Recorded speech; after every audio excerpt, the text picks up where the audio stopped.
Warning 18 plus. Explicit language, sexual content, BDSM practices. Trigger warning, aggressive sexual contact. Chapter 11. Welcome to the Scarlet Room. Sho looked around. The room resembled a Victorian parlor, complete with red vintage wallpaper and ornate furniture, but with the inclusion of a large four-poster bed. What was on the walls told a different story. The shelves, hooks and cabinets all held a vast array of BDSM equipment. What interested Sho the most was a rack on the far wall. It was a cornucopia of whips, including a long, thin riding crop. Unlike the others, the crop had a crimson handle. It was the same one that had hung from Kay's bed at the lounge and had haunted Sho since the day he stepped into that room. See something you like? Sho stared at the rack. Are you going to use one of these on me? Do you want me to? Sho nodded, his pulse quickening. Kay sidled up behind him and draped his arms around Sho's shoulders. Say it. Tell me exactly what you want me to do to you. Please, Kay. I want you to use the riding crop on me. Okay, but I plan to do far more with you than that. Kay walked to the center of the room and beckoned Sho with a finger. Come here. Sho followed, hypnotized by Kay's voice. Kay took Sho's hands and brought his wrists together. Out of nowhere, Kay produced a short chain and clipped the cuffs to each other. Raise your arms above your head. Sho looked up as he lifted his arms. He was right underneath an elaborate iron chandelier. A long piece of rope dangled from the center of it. Sure enough, Kay reached up and tied the rope to the chain at Sho's wrists, leaving him strung up with his arms stretched almost to their limits. His feet were flat on the floor, but every muscle in his body was taut. Kay cupped Sho's face in his hands. How do you feel? Fine. Sho remembered Kay's words about honesty. A little anxious, but not in a bad way. Kay kissed Sho gently on the lips. Trust me. Kay disappeared somewhere behind him. Sho heard the rustle of fabric and turned his head. Kay had slipped out of his coat. Sho tried to watch Kay undress. Just the sight of him made Sho ache. Eyes forward. Unless you want me to blindfold you. No, Kay. Sho snapped his head back around. There was a challenge in Kay's voice that Sho didn't dare to test. Stay perfectly still. Sho heard Kay's footsteps on the floor behind him. When Kay came back into view, he had the riding crop in his hand. But instead of coming back to Sho, Kay went to sit on the end of the bed. He leaned back and crossed his legs, admiring his handiwork. You look delectable, tied up and waiting for me like that. Sho tested his restraints. They held fast, and the sturdy chandelier didn't move at all. You've been waiting for this, haven't you? Kay smiled. Yes. Sho could feel the blood rushing through his veins. Just, yes. Yes, Kay. That's better. Finally, Kay stood up. He circled around Sho, trailing his fingers across the back of Sho's thighs. Sho felt like an insect caught in Kay's web. Only he wanted to be eaten. Kay tapped the tip of the crop against his palm. Do you know why so many people find the combination of pain and pleasure so irresistible? No, Kay. It's because pain is a stimulant. Just like a drug, it puts your nervous system on high alert, and makes your body hypersensitive in the best possible way. Something smooth brushed against the back of Sho's neck. He froze. Was it the tip of the riding crop? What was his safe word again? Violet. Velvet. Sho was nowhere near the point of using it. But he found it reassuring all the same. Relax. Sho breathed the tension out of his body.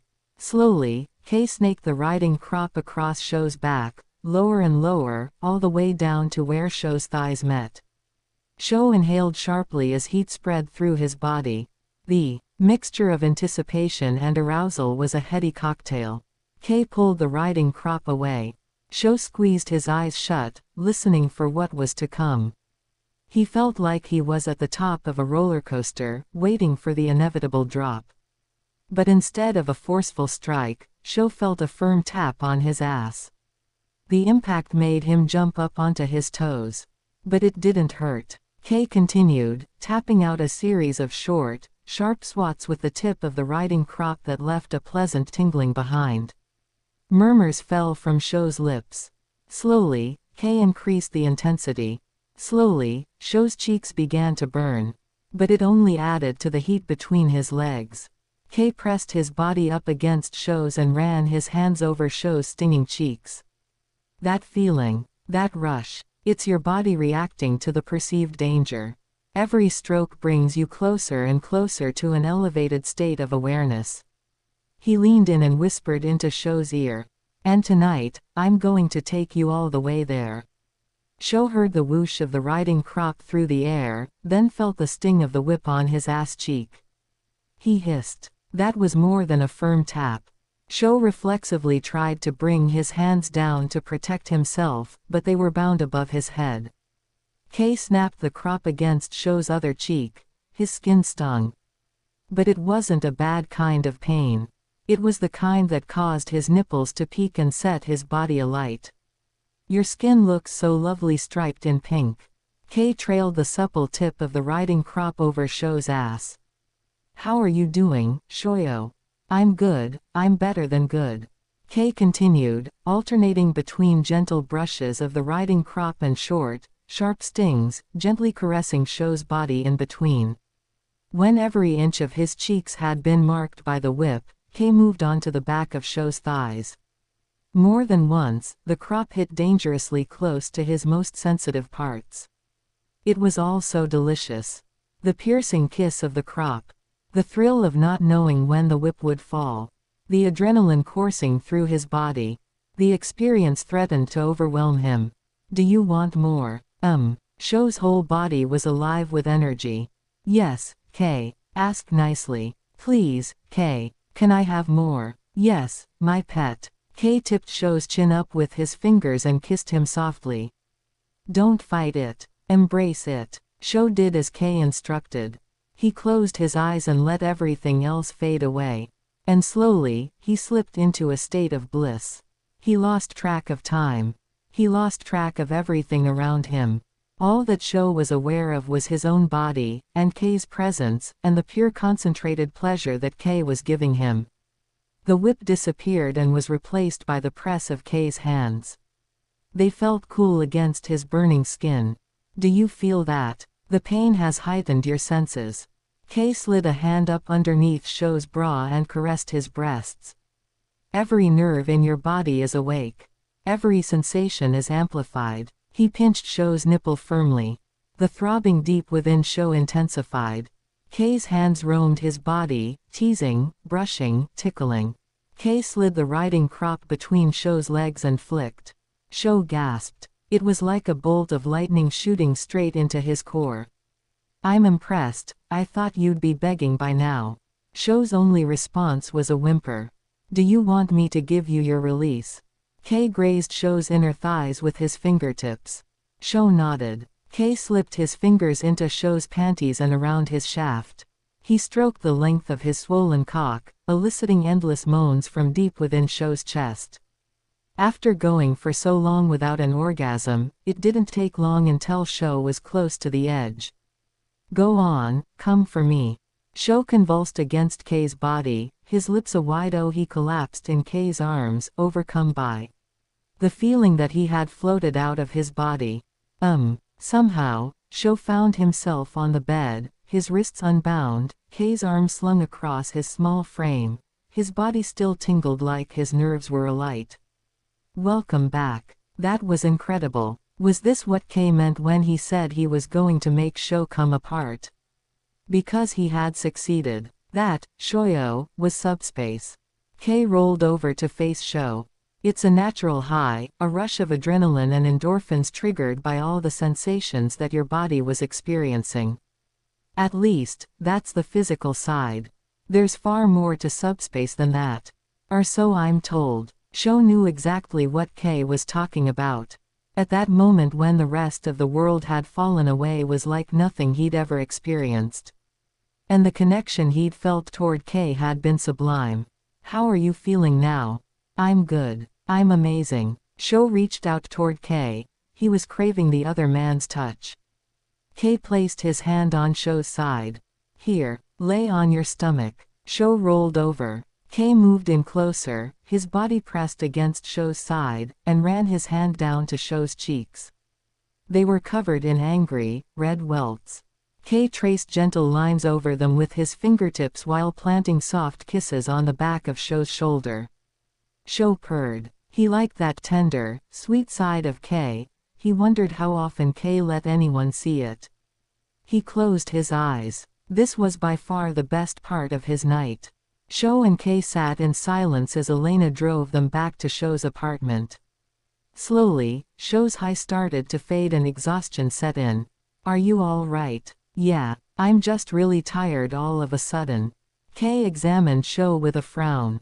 You're dropping. Come here. Kei pulled Sho into him. I should have warned you about this too. Subspace can be intense. It isn't uncommon to feel a drop after coming down from it. A drop in mood, in energy, in everything. It doesn't always happen, but when it does, it's my responsibility to look after you.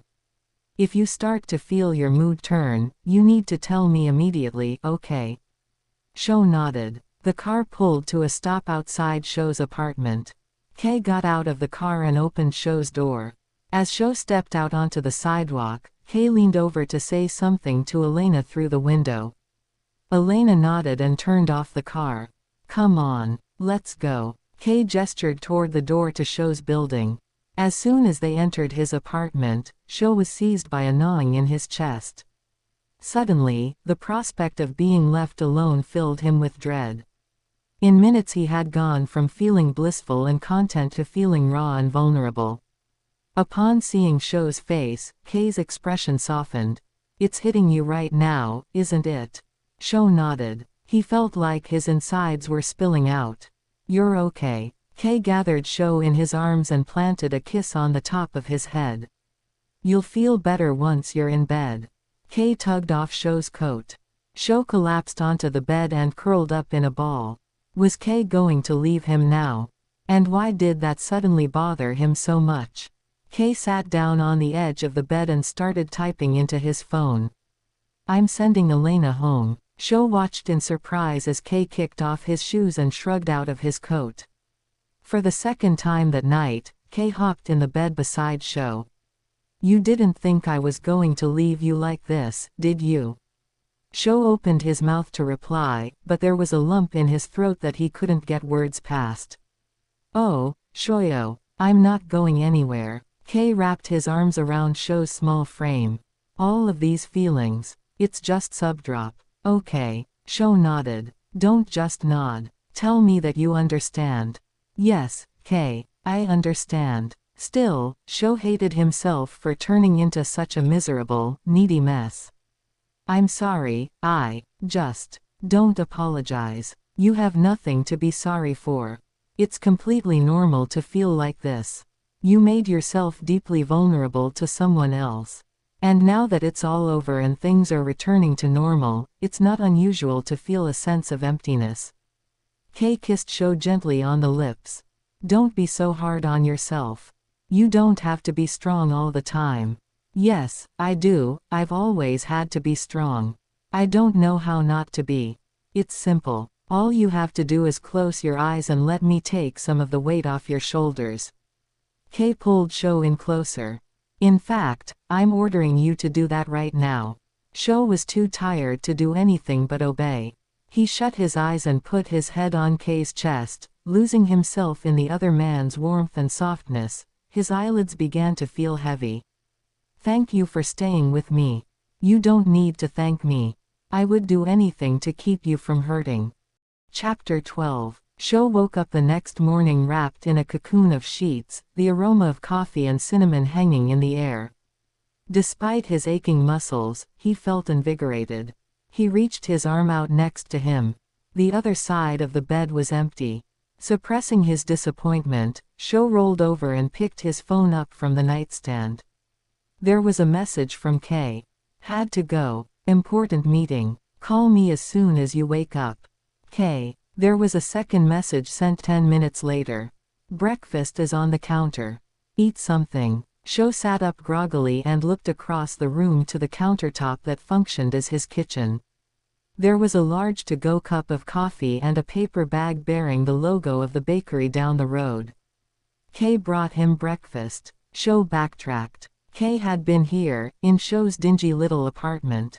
And he had stayed the night in Sho's bed. Sho flopped back down onto his stomach. He twisted his head around to inspect his aching cheeks. Faint bruises were starting to form. The events of last night came flooding back. The car ride, Lilith's den, the Scarlet Room, and then, Kay holding Sho on the bed as he broke down in Kay's arms. Where had all those insecure, needy thoughts and feelings come from? Although Kay had said it was normal, Sho couldn't help but feel embarrassed by his momentary weakness. He felt fine now. Amazing, even. He would do it again in a heartbeat, subdrop and all. Sho looked at his phone. Kay's text had been sent less than 2 hours ago. Would his meeting be over by now? Sho didn't want to interrupt anything, but Kay had made it very clear that Sho should call him immediately. His bossiness should have bothered Sho. It definitely would have, coming from anyone else. Sho sat up and dialed Kay's number. Kay picked up the phone within 2 rings. Give me a moment. Sho heard voices in the background, then the sound of a door closing. Shoyo, how are you feeling? Fine. Is your meeting over? No, but it's nothing that can't wait 5 minutes. I'm sorry, I didn't mean to interrupt. Don't be. I wouldn't have told you to call me if I didn't mean it. Now, how do you feel? Honestly, fine, really, although I am a bit sore. Kay chuckled softly. It was the first time Sho had heard his laugh. Well, that's to be expected. How's your mood? Good. I feel great, actually. No more subdrop. Sometimes it can linger the next day. Nope. I'm back to normal. I'm glad. I didn't want to leave you alone after last night, but I couldn't get out of this meeting. It's okay. I'm fine. Really. Have you eaten anything? Not yet. I just woke up. As soon as you hang up, I want you to have breakfast. And drink plenty of water. Your body needs to replenish itself after last night. Okay, I'll talk to you soon. Sho hung up the phone. The warm, affectionate Kay of last night was gone. But he wasn't back to being cool and inscrutable. It was something in between. It made Sho wonder how much of Kay's hard, emotionless persona was an act, and how much of it was actually him. Sho hopped out of bed and examined Kay's breakfast offerings. He didn't know why he was trying to figure Kay out. Things between them were supposed to be purely physical. But Sho was beginning to realize that what he and Kay were doing together required a level of intimacy that he hadn't anticipated. He remembered Kay's words about trust. If life had taught Sho anything, it was that the only person he could rely on was himself. Sho sighed. Things were starting to spin out of control. If he wasn't careful, it would be too easy for him to lose himself in both Kay and BDSM. Because for Sho, the two were inextricably intertwined. The days that followed only left Sho feeling even more conflicted. It's been 4 days, Yachi. Sho lay on the lawn with his friend, soaking in the sun between classes. And nothing. Why don't you just text him yourself? Because it would be weird.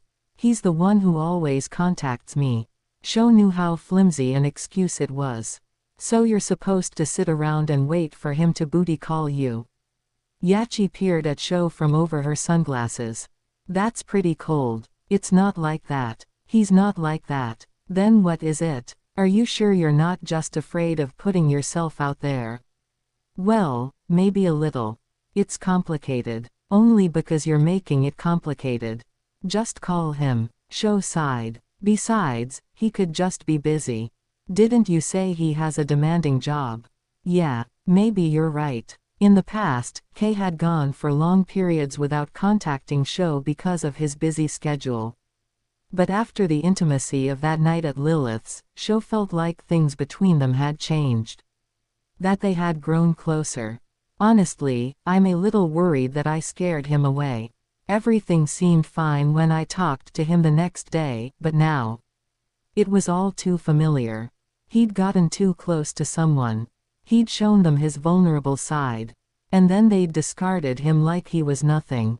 Sho banished his thoughts. Kei wasn't Tobio. And this was not a relationship. Why do you think you scared Kei away? Did something happen? It's hard to explain. Sho considered his friend carefully. Yachi wasn't shy when it came to her sex life. And Sho trusted her. There's more to it than what I told you. Promise me you'll keep an open mind. Sure, I'm as open-minded as they come. Yachi listened silently as Sho described the events of that night. When Sho reached the point when he and Kei had gone up to Sho's apartment, Yachi interrupted him. Oh yeah, subdrop. Yachi propped herself up on her elbow. It makes everyone feel needy and depressed. It's totally normal. Sho gaped at her. What? Kei didn't explain it to you. He did. I didn't know you were into that kind of thing. Don't look so shocked, Sho. Do you think you're the only one who likes getting tied up and spanked? Anyway, it sounds like Kei knows what he's doing. Aftercare, checking up on you in the morning. It's pretty important. So I doubt something as common as subdrop phased him. You have nothing to worry about. You're probably right. Sho turned to his friend. So you've experienced it before. Subspace. Subdrop. Yeah, a few times. Not for a while though. Unlike you, I don't have some rich dome lover who owns a BDSM club. Yachi sat upright. Wait, the club Kei took you to. Was it Lilith's Den? Yeah, do you know of it? Of course. Everyone in the BDSM community has heard of it. But it's very exclusive. I've never been inside. Wow, so Kei owns Lilith's. Yachi looked off into the distance. I wish I had a boyfriend like him. Just don't tell anyone, all right? He is very private about the fact that he owns the place. Yeah, no problem. And he's not my boyfriend. Right. You just have an intense connection with him, you're exclusively seeing each other, and now you're going crazy because he hasn't texted you in a few days. It isn't like that. Weren't all those things just part of the kinky game that Sho and Kei were playing? Sho suddenly remembered something that Kei had said as they drifted off to sleep that night. I would do anything to keep you from hurting. Had Kei really said that, or was it a dream? I wish I had someone who I felt as strongly about as you do with Kei. I spent most of my weekend dodging Brett's calls. What? I thought you two broke up. That was Brendan. I only just started seeing Brett. He's way hotter. Not much upstairs though. Sho raised an eyebrow. What? He makes up for it in other ways. It's too bad he's as vanilla as they come. Sho shook his head. His phone buzzed. A text message. A slow smile spread across his face. Tomorrow night. My room at the lounge. After your shift. Another message followed shortly after. Quote, I'm sorry that I've been out of touch. Kei, lemme guess. Kei, yep. Kei hadn't given an explanation. But he had apologized. And something told Sho that Kei didn't apologize very often. Told you. Yachi lay back down and pushed up her sunglasses. Nothing to worry about. Sho smiled to himself at the thought of seeing Kei.